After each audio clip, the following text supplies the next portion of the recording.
गाजीपुर से खबर। मुख्तार अंसारी की भतीजी और अफजाल अंसारी की बेटी नुसरत अंसारी का समाजवादी पार्टी से नॉमिनेशन खारिज हो चुका है। हालांकि नुसरत अंसारी अभी निर्दलीय प्रत्याशी हैं। अफजाल अंसारी ही गाजीपुर से इंडिया गठबंधन के आधिकारिक उम्मीदवार होंगे।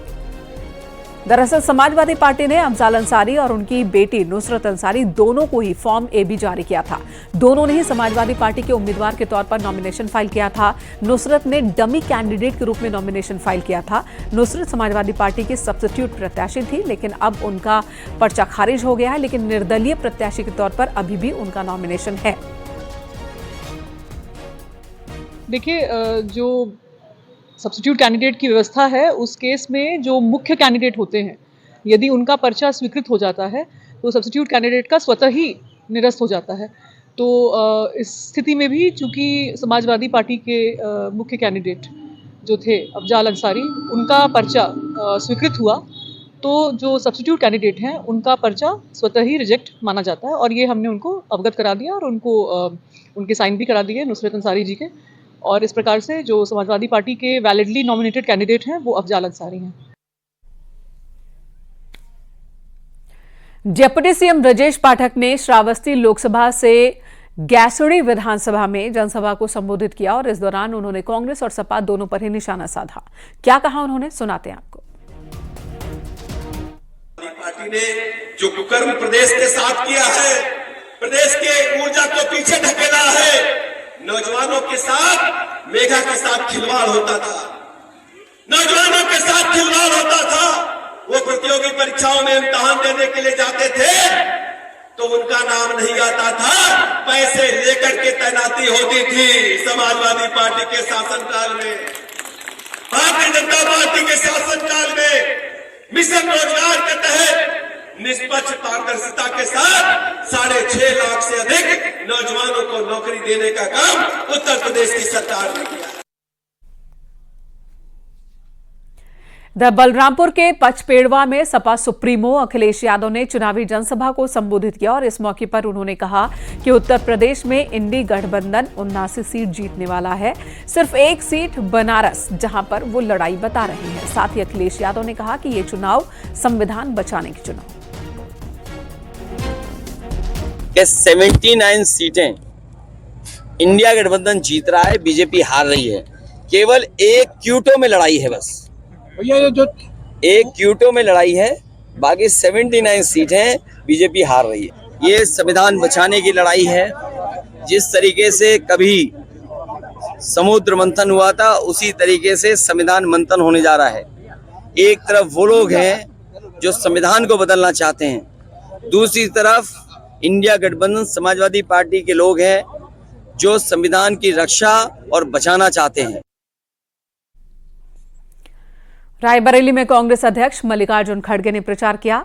हरचंदपुर विधानसभा क्षेत्र में रायबरेली से कांग्रेस प्रत्याशी राहुल गांधी के पक्ष में चुनावी जनसभा को संबोधित किया। उन्होंने महंगाई, मणिपुर और महिला सुरक्षा समेत कई मुद्दों पर केंद्र सरकार को घेरा। रायबरेली के चेयरमैन, अभी इलेक्शन शुरू नहीं हुआ था, वो आए हमारे गुलबर्गा में, मेरे कॉन्फ्रेंस में आए, वहाँ एक मीटिंग करी। तब से मीटिंग शुरू है उनके। अरे भाई, लोगों को खाना नहीं मिल रहा, खाने के लिए कुछ इंतजाम करो। नौकरी नहीं मिल रही, नौकरी के लिए कुछ इंतजाम करो। उसके तरफ ध्यान नहीं है, ध्यान सिर्फ उनका सत्ता के ऊपर है। जो सत्ता सोनिया गांधी ने ठुकरा दी थी, उस सत्ते पे इसका आंखें। वाराणसी से श्याम रंगीला का नॉमिनेशन पर्चा खारिज हो गया है। जांच के बाद श्याम रंगीला का यह पर्चा खारिज हुआ है।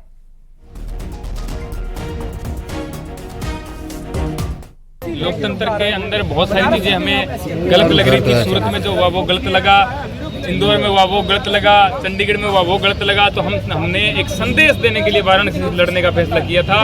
लेकिन हमारा संदेश इतना मजबूत जाएगा, इतना सरेआम ये करेंगे, इसका हमें बिल्कुल भी आइडिया नहीं था। लेकिन ये आइडिया भी लगा है, ये सच भी लोगों को दिखा है।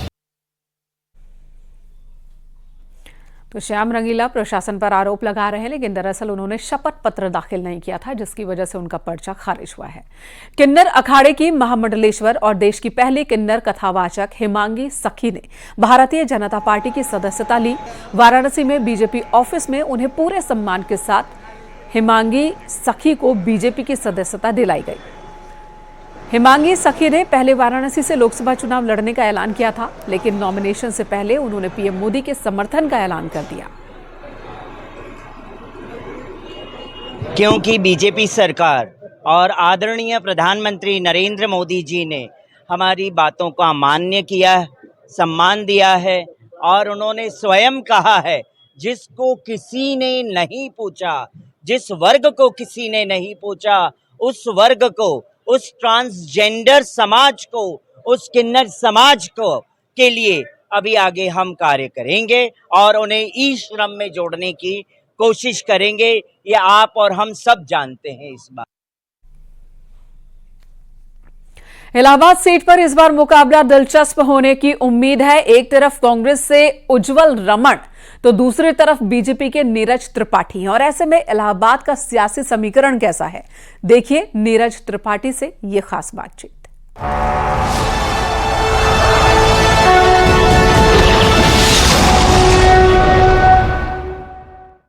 नमस्कार, बहुत स्वागत है आपका चुनावी यात्रा में। चुनावी यात्रा में हमारे साथ बहुत खास मेहमान नीरज त्रिपाठी जी, इलाहाबाद सीट से प्रत्याशी केशवनाथ त्रिपाठी जी के बेटे। नीरज जी, मेरा पहला सवाल आपसे यही है कि कैसी चल रही है चुनावी तैयारियां? बहुत बढ़िया चल रही है जी, और जनता का बहुत प्यार मिल रहा है।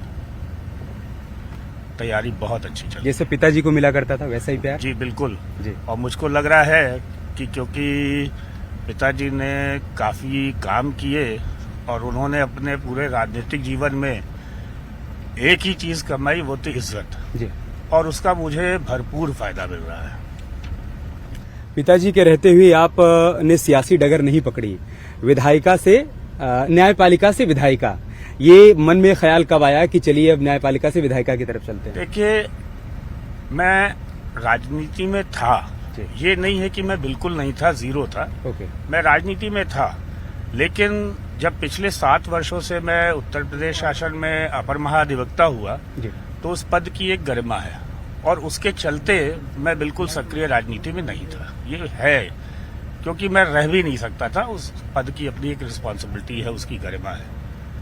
और जब पिताजी को लोगों ने कहा उनके अंतिम समय में, तो भी उन्होंने कहा था कि अभी नहीं, मेरे जाने के बाद। ओके। और जब मुझको ये मौका मिला तो मैंने उसको तुरंत जो है एक्सेप्ट किया, क्योंकि मेरे अंदर भी इच्छा है कि पिताजी बहुत चीजें छोड़ के गए हैं, उनको मुझे पूरा करना है।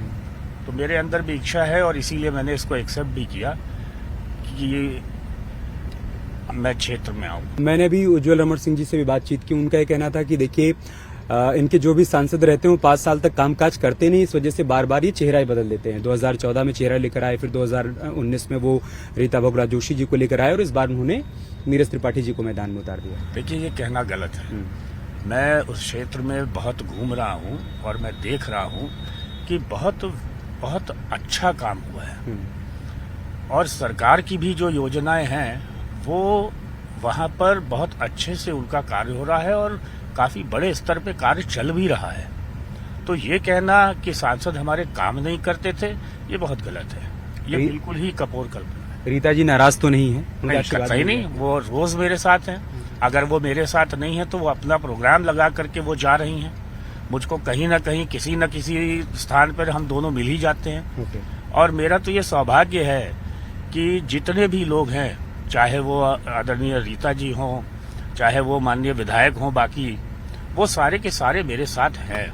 वो पूर्व विधायक हों, प्रेजेंट विधायक हों, सारे के सारे। नीरज जी, चूंकि प्रयागराज शिक्षा का गढ़ रहा है, शुरुआत से ही शिक्षा की स्थली है ये, अभी हाल फिलहाल में जिस तरीके से पेपर लीक हुए या फिर वैकेंसीज का नहीं निकलना, बेरोजगारी, इन सब को लेकर युवाओं में एक चर्चा है, तो उस चर्चा को किस तरीके से उसका आप जवाब देते हैं या फिर जो नाराजगी उसको डाइल्यूट कैसे करते हैं? देखिए, युवाओं में इतना रिजेंटमेंट नहीं है क्योंकि वो ये जानते हैं कि जो युवा पढ़ लिख करके आया है वो कतई नहीं चाहेगा कि ये नकल माफिया जो है उनका कैरियर खराब करे। मैं आपको छोटा सा उदाहरण देता हूँ जी। कि मैं जब अपनी पढ़ाई कर रहा था तो मैं एक सेंटर पे अपना पेपर का देने गया। मैं सेंटर के गेट के बाहर खड़ा था। उस वक्त मोटरसाइकिल से एक आया युवक, उसने मुझसे पूछा कि आज किस चीज़ का पेपर है। तो मैंने उसको बताया कि आज सीपीसी का। यहां रुकेंगे, एक और ब्रेक के लिए खबरों का सिलसिला जारी है।